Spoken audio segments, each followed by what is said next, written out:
Bonjour à tous et bienvenue sur La Retraite à 40 ans, le podcast pour prendre sa vie en main. Chaque dimanche, retrouvez une personne comme vous qui échange sans fil sur ses origines, ses ambitions, ses aspirations, sa relation à l'argent.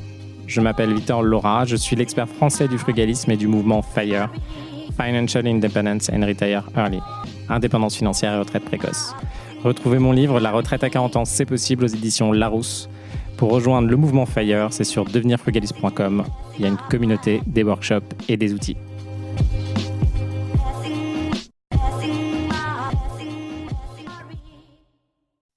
Bonjour à tous et bienvenue dans un nouvel épisode de La Retraite à 40 ans.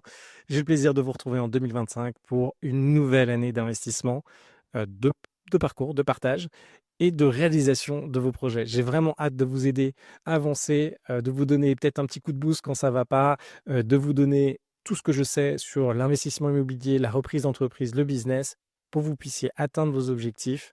Je sais que vous êtes nombreux à être au rendez-vous et à suivre ce qu'on fait. Et d'ailleurs, je vous remercie d'être là. Je vous remercie de m'envoyer des messages. N'hésitez pas, d'ailleurs, sur LinkedIn, sur Discord, sur Instagram, à me dire que vous écoutez bien le podcast, à mettre 5 étoiles pour tout ce qu'on peut faire comme travail ici.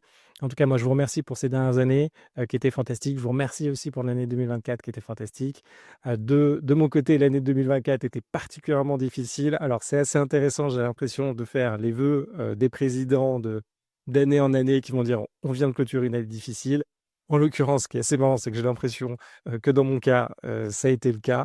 Il y a eu une très forte montée en puissance sur les différents projets FIRE. On a pu créer un grand nombre de structures, un grand nombre de projets ensemble. Et après, on a eu des problématiques extérieures, des problématiques intérieures qui ont fait que ces projets, pour la plupart d'entre eux, là maintenant, on arrive dans une situation où il va falloir les clôturer pour pouvoir recommencer un nouveau cycle. Et du coup, c'est ce qu'on a lancé. Vous allez pouvoir des communications sur Fire NFT. Donc, Fire NFT, c'était notre véhicule. On s'est regroupé pour pouvoir acheter des NFT. Les NFT, c'est les fameuses images de singes en crypto. Vous connaissez sûrement les Bored Ape. Et on s'était regroupé du coup avec 4 millions d'euros pour aller sur les NFT et réussir à faire un x50, c'est-à-dire atteindre 200 millions. Là, on était vraiment dans la poche exotique de nos investissements.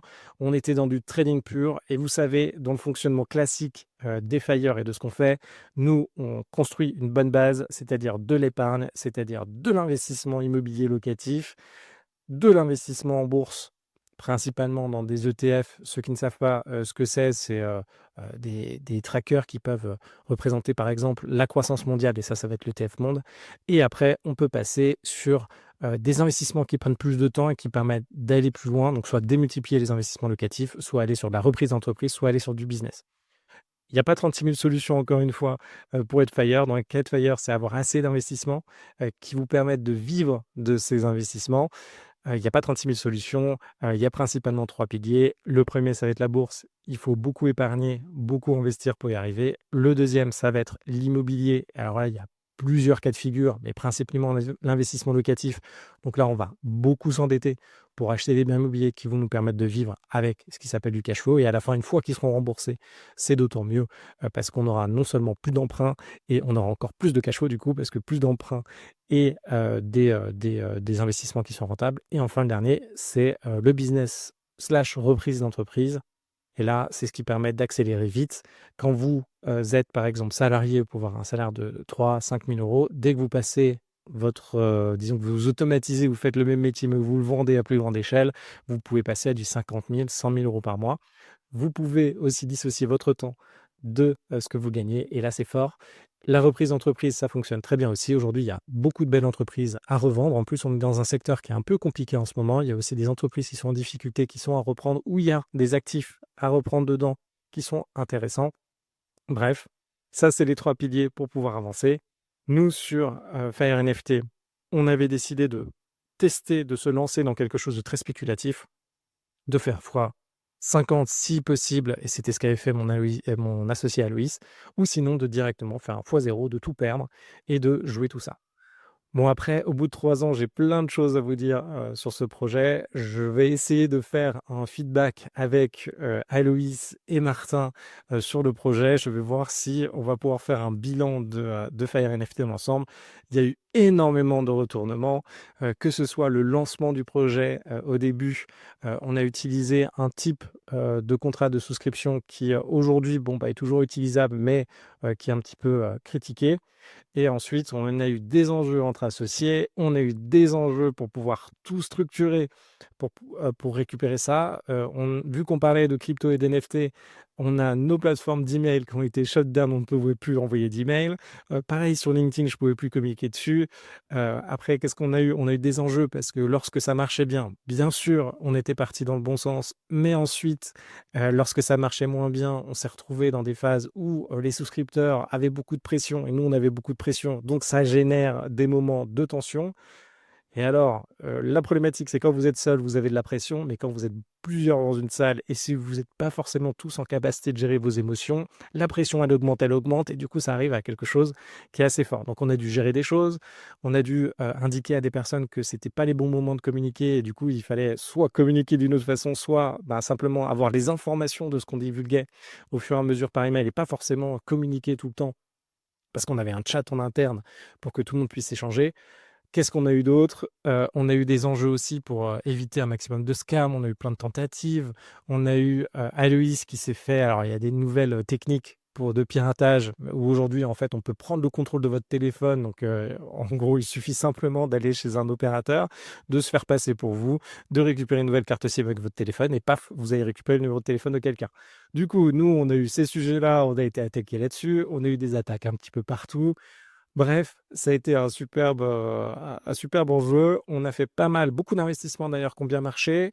Quelques-uns alors on est passé quand même on est tombé dans deux trois scams, mais bon, même un peu plus je pense, mais c'est quand même, les règles du jeu. Vous le savez que ce soit en crypto, sur des nouvelles cryptos qui se lancent, en NFT sur des projets où en fait vous pariez sur l'avenir, c'est un peu comme des startups. Est-ce que ça va marcher? Bref, on y est allé, on a tenu le coup. Là, aujourd'hui, on a décidé, de restituer les fonds. On avait la possibilité de continuer 2 années supplémentaires. Dans l'ensemble des souscripteurs, sur Fire NFT, il y a 18 qui voulaient arrêter le projet. Le reste voulait continuer, mais on n'avait pas une base assez ferme qui était prête à valider notre stratégie d'investissement, qui est de dire: «OK, on y va all-in. Si ça passe, c'est fantastique. On prend un maximum de risques, mais on fait 1 fois 10, 1 fois 50. Si ça passe pas, on fait 1 fois 0. Il faut quand même être accroché pour prendre ce type de décision. Après 3 ans, un petit peu de fatigue et finalement de périodes très basses, de petites remontées, bah, la plupart des personnes, je peux les comprendre, n'étaient pas forcément prêtes, aujourd'hui à se redire: «OK, on y retourne, on est à fond, et on y va sur cette stratégie et j'assume mon choix et ça va continuer». Du coup, vu qu'on n'a pas eu, donc on voulait un minimum d'1 million d'euros pour pouvoir continuer, mais d'engagement de ferme, de personnes qui comprennent bien, ce qu'on allait faire avec. On n'a pas eu ça, du coup, on a décidé de clôturer. En plus de ça, il y a des personnes, de l'équipe qui, veulent changer, veulent prendre moins de périmètre et cetera. Donc bref, on a décidé, de faire la restitution. Les fonds sont partis hier matin. C'est à peu près 3 millions d'euros qui ont été virés et donc ils vont arriver chez les souscripteurs, donc sûrement des personnes qui écoutent ici, d'ici 48 à 72 heures. Donc ça, c'était le projet Fire NFT.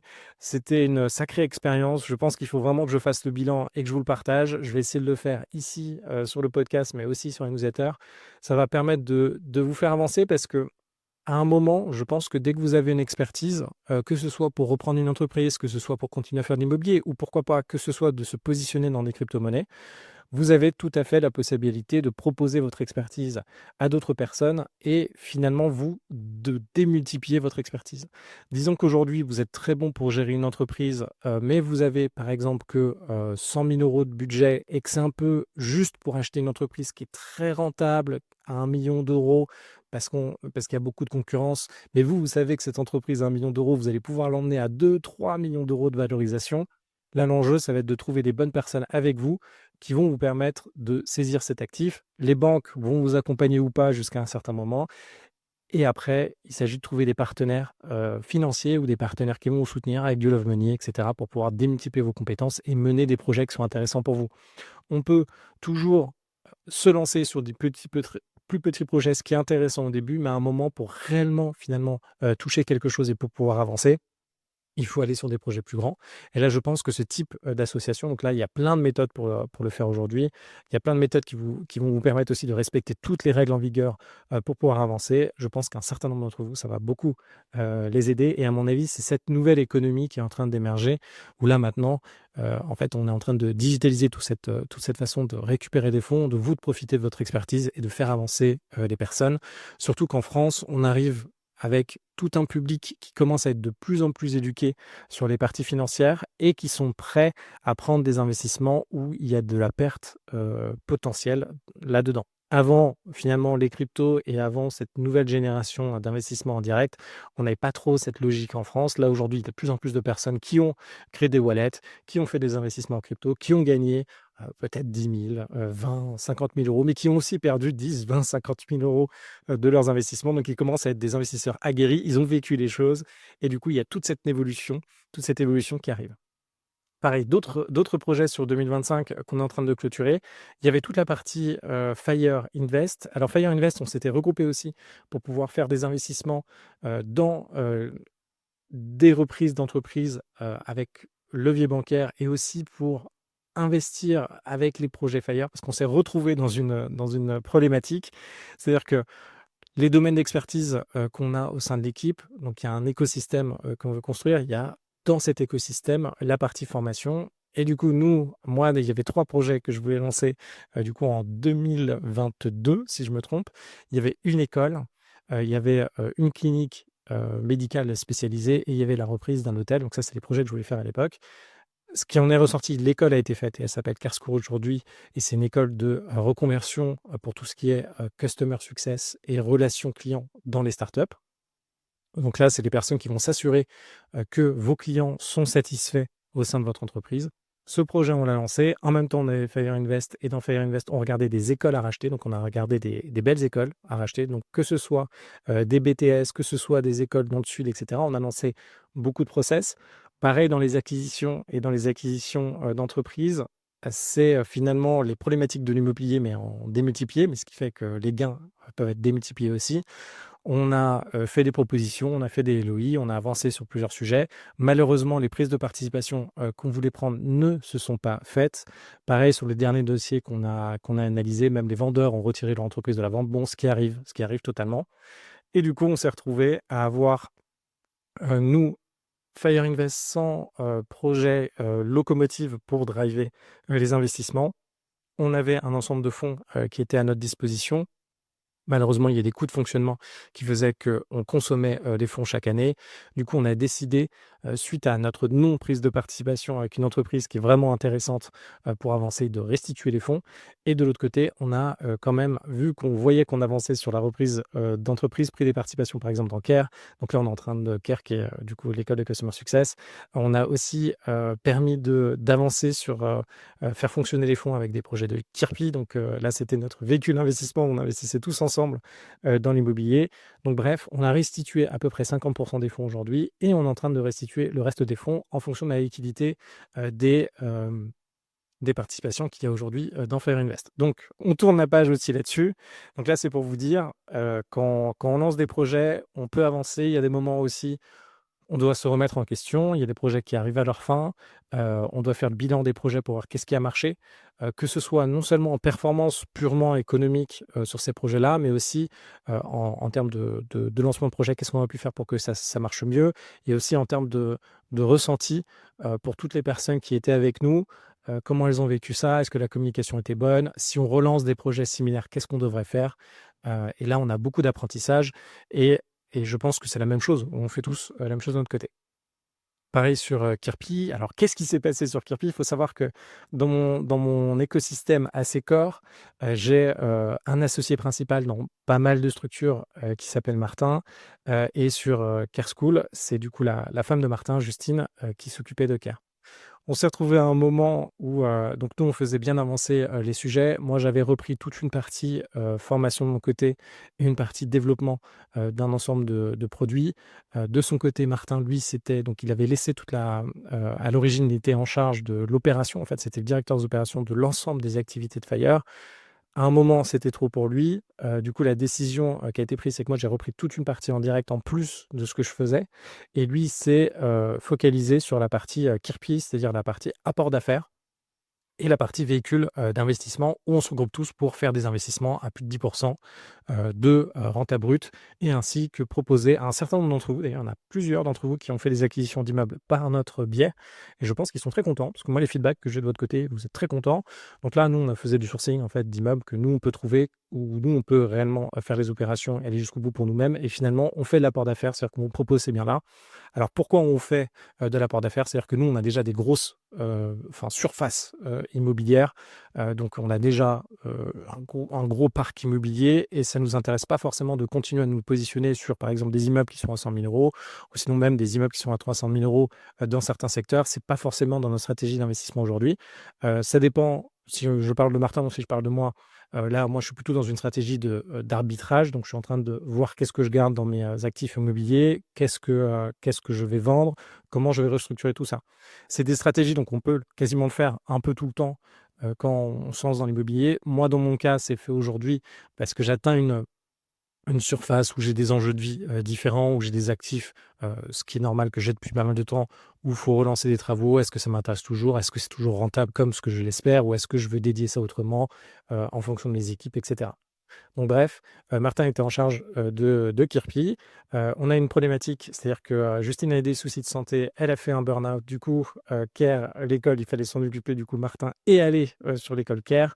Il a décidé d'aller sur l'école Care d'ailleurs. On aurait pu très bien recruter quelqu'un pour, continuer à gérer Care, mais je pense que c'est là où moi j'ai échoué. J'ai pas été assez bon pour recruter les bonnes personnes au bon endroit, entre autres.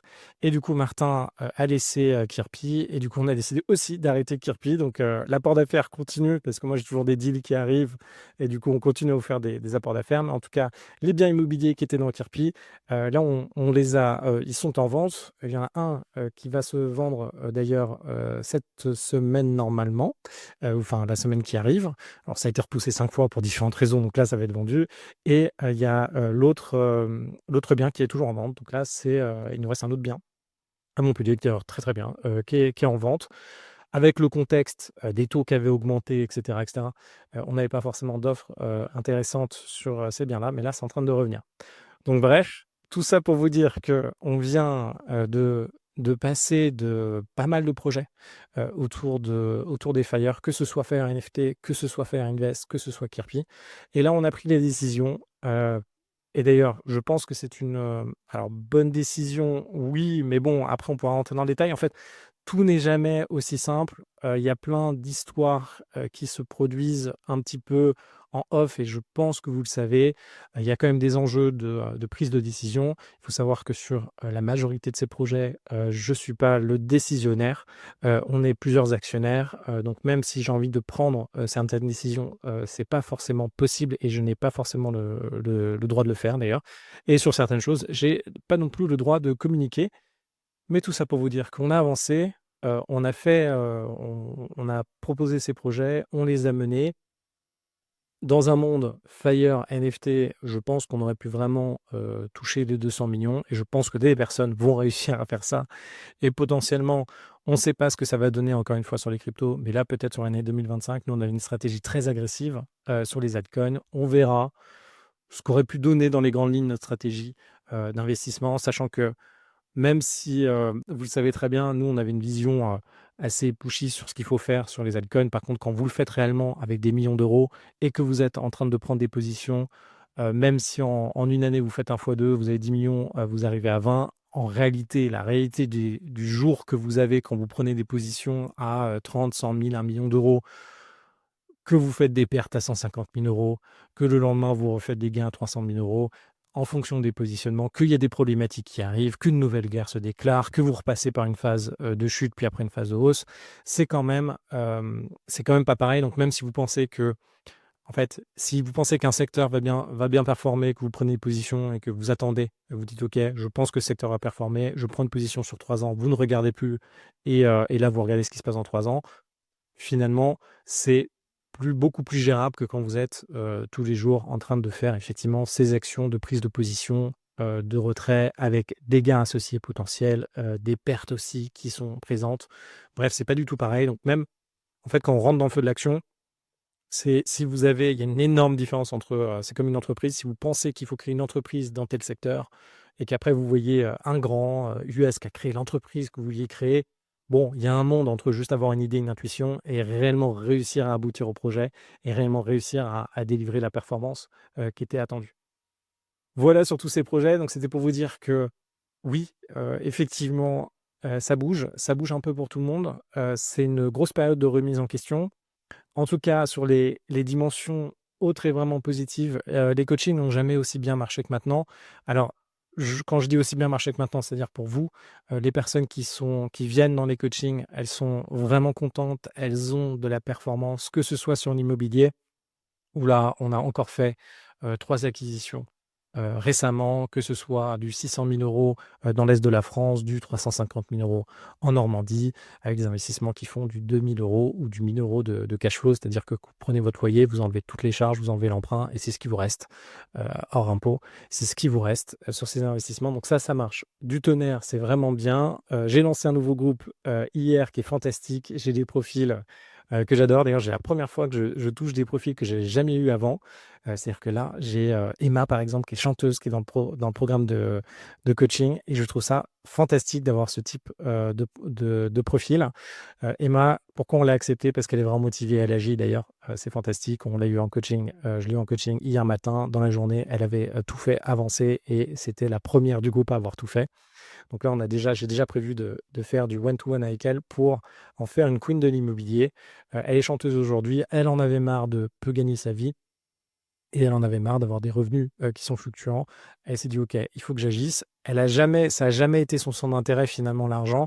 Elle était beaucoup plus dans ses passions et réussir à en vivre, donc le chant, la comédie et là, elle s'est dit: «Bon, il serait peut-être temps que je me prenne en main, j'en ai marre d'être dans cette situation, go, j'y vais». Elle m'a contacté, on a vérifié avec elle que ça allait parce que nous, les profils qu'on accompagne beaucoup plus, c'est les profils qui sont sur ce podcast, donc beaucoup de personnes qui font du conseil, qui sont chefs de projet, qui sont dans la tech, qui bossent pareil aussi chez, Google, chez Amazon. On a aussi des chefs d'entreprise. Bref, on est sur des profils, de personnes qui, de par leur métier, sont finalement été beaucoup confrontés à gérer des projets, à faire des Excel, à gérer des équipes, à gérer des enjeux. Du coup, c'est pas le même accompagnement qu'il faut quand une personne n'a pas été habituée, pendant toute sa vie à faire face à l'ensemble de ces choses. Donc en tout cas, c'est un super défi. Moi, je suis certain qu'elle va cartonner. On va faire sa 1re opération. Je pense qu'on va même faire sa reconversion dans l'immobilier parce qu'à mon avis, c'est là où elle veut aller et là, il y a plein de choses sur lesquelles on peut bosser. Donc ça, c'est fantastique. N'hésitez pas à venir, dans les programmes. Cette année, ça va cartonner. Vous l'avez bien vu, les taux ont bien baissé, le marché de l'immobilier reprend. Il y a pas mal d'opportunités. Tout ce qui était nouvelles normes énergétiques, maintenant, c'est acté dans le marché. C'est-à-dire que les personnes ont bien compris comment ça marche et du coup, il y a beaucoup de négociations à faire. Donc ça, c'est intéressant et il y a des belles opportunités à faire. Sur la partie reprise d'entreprise, on a clôturé l'année avec 2 belles acquisitions, donc pour les personnes qui étaient coachées, et là, ces personnes-là, passent maintenant dans un programme, business où je continue à les accompagner pour qu'on puisse atteindre leurs objectifs en fonction de ce qu'ils veulent mettre comme énergie et de ce qu'ils veulent réaliser comme objectif. Il y a un nouveau programme de reprise d'entreprise, qui commence, cette semaine et là, c'est super. Donc on est sur du rachat d'organismes de formation, on est sur du rachat d'entreprise à 1-2 millions dans l'ensemble. On est sur de la prise de participation, d'entreprise sans mettre, d'apport et sans mettre d'argent. Donc là, contre de l'expertise. Donc là, ça va être très bien. Donc nous, on amène de l'expertise marketing et d'acquisition de leads pour prendre des parts dans les entreprises qui ont besoin de se développer.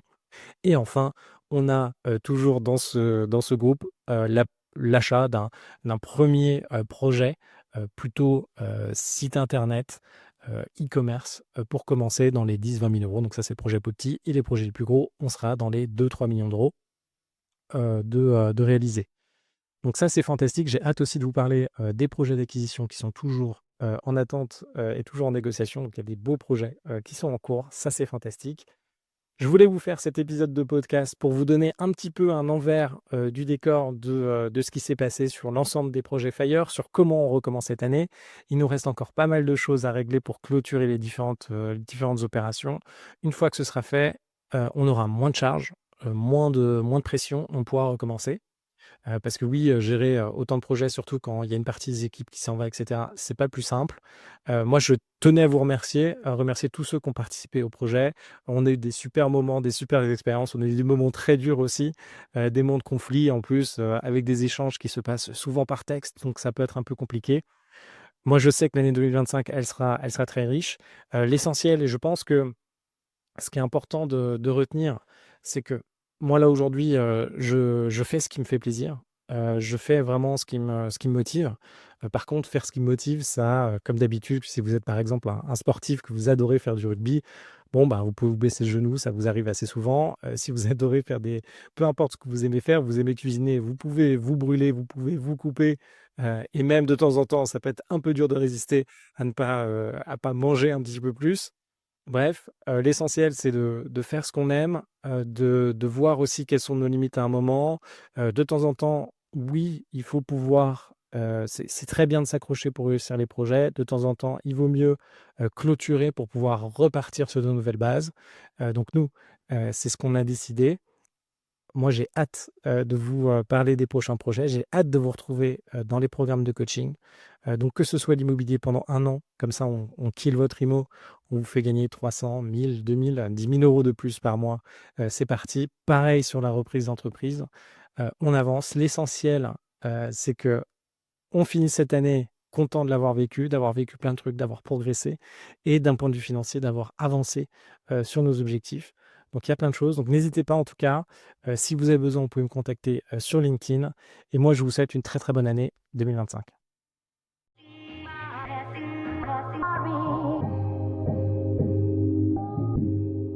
Vous venez d'écouter un épisode de La Retraite à 40 ans. N'hésitez pas à en parler autour de vous, à vous abonner, à rajouter 5 étoiles et à mettre un petit commentaire. Ça nous aide vraiment beaucoup. Pour être informé des nouveautés, rendez-vous sur devenirfrugaliste.com. Une question? Je réponds sur LinkedIn, Victor Lora, Lora. Et surtout, n'oubliez pas, vous êtes déjà au top. À très vite.